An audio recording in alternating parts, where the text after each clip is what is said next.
All right, so when you form a covalent bond, and remember a covalent bond is a bond between nonmetals, right?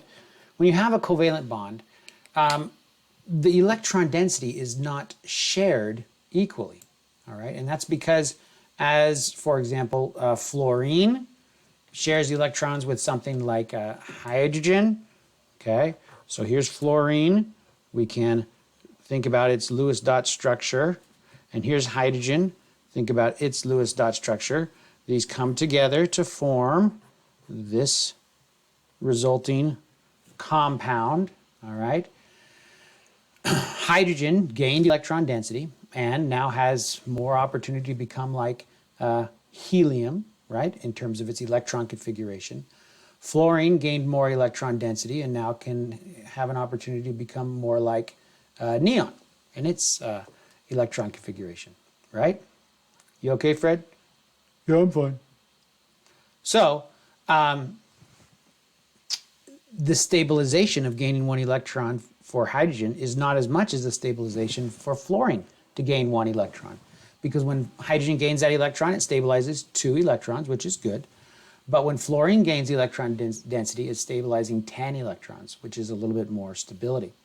Okay? So the result is what we call an unequal share or a polar bond. And the polar bond is created, again, because fluorine kind of hogs most of that electron density. And we can determine whether or not a bond is going to be polar or not by looking at the electronegativity of the atoms involved in the bond. So, for example, here's a chart of our relative electronegativity, essentially how much stability results, the numerical value for how much stability results upon gaining electron density in a bond. And see how fluorine gains the most stability over all of these elements on the periodic table. Oxygen is the second most and nitrogen is the third most. And the trend generally goes up as you head to the right and up in the periodic table.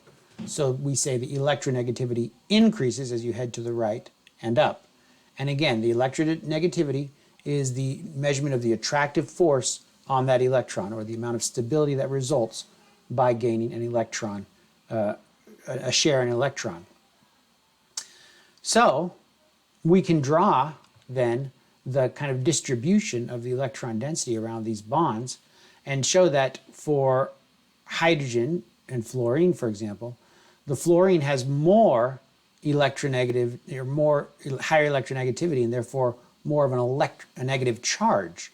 The electron spends more time around the fluorine.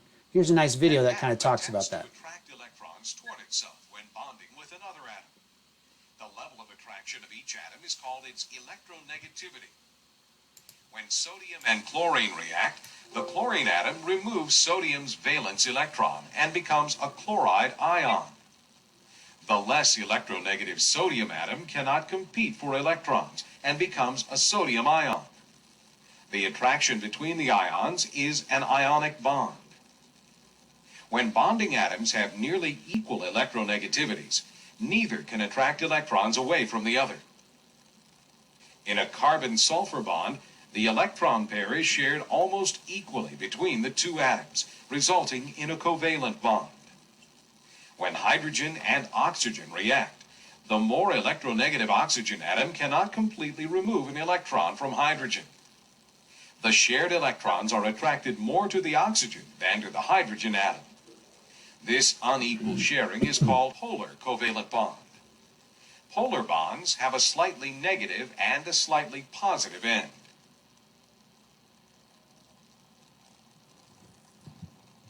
Okay, very good. So the density, the electron density around a polar bond then can kind of be thought of as more electronegativity, more electron density around the fluorine than around the hydrogen. And we draw this little delta sign, this partial sign. It means a lowercase d in the Greek alphabet. And this has a partial positive charge on this end because its electrons are kind of being stripped away by the fluorine. whereas this one has a partial negative on that side. Okay? So,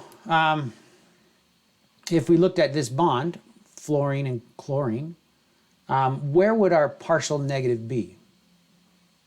Where would the partial negative be? Yeah.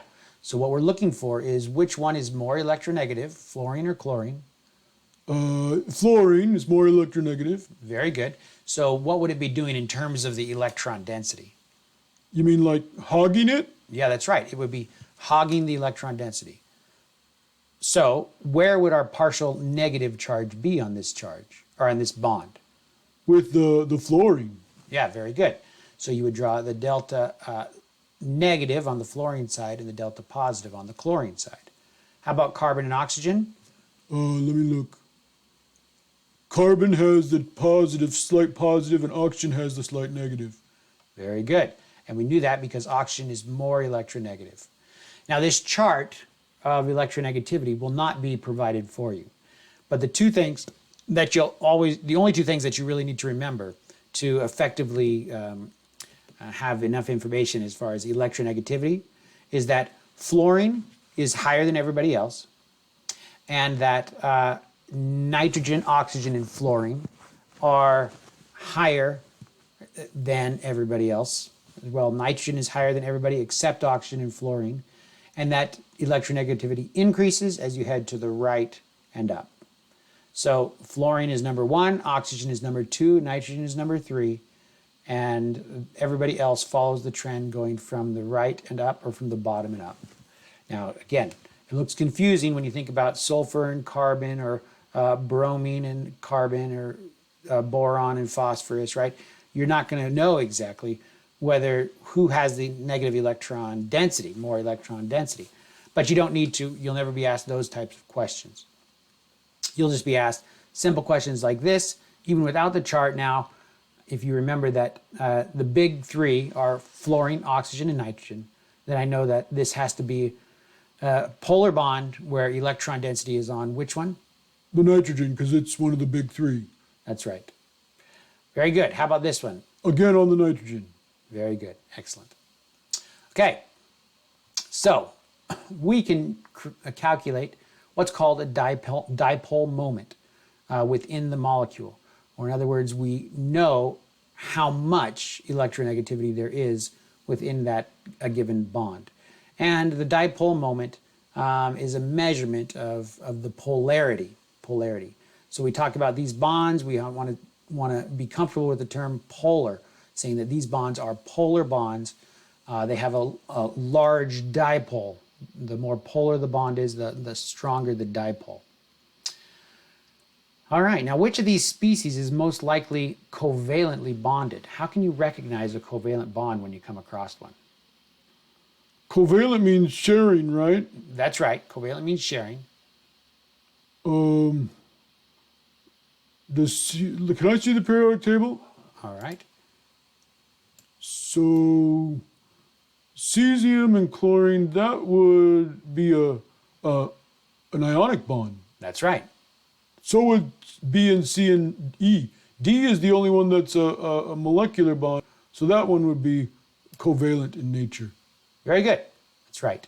So we're looking for a molecular compound when we're talking about covalent bonds. Excellent. All right. So sometimes when you're dealt with a chemical formula that has more than one kind of compound, it becomes hard to choose your central atom when you're doing Lewis dot structures.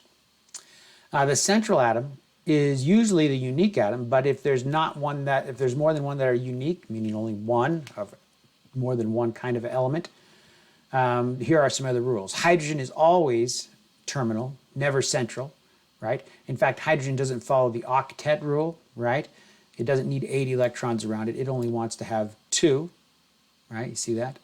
And also, halogens are generally terminal, not always, but generally, because they usually just want 1 electron, so they're generally terminal, meaning on the outside, not the central. And carbon is always central, because it always needs lots of electron density, and you can see by its location on the periodic table, it needs to get 4 electrons to stabilize its octet. Okay, so let's practice drawing some Lewis dot structures next time we meet. All right? Good job.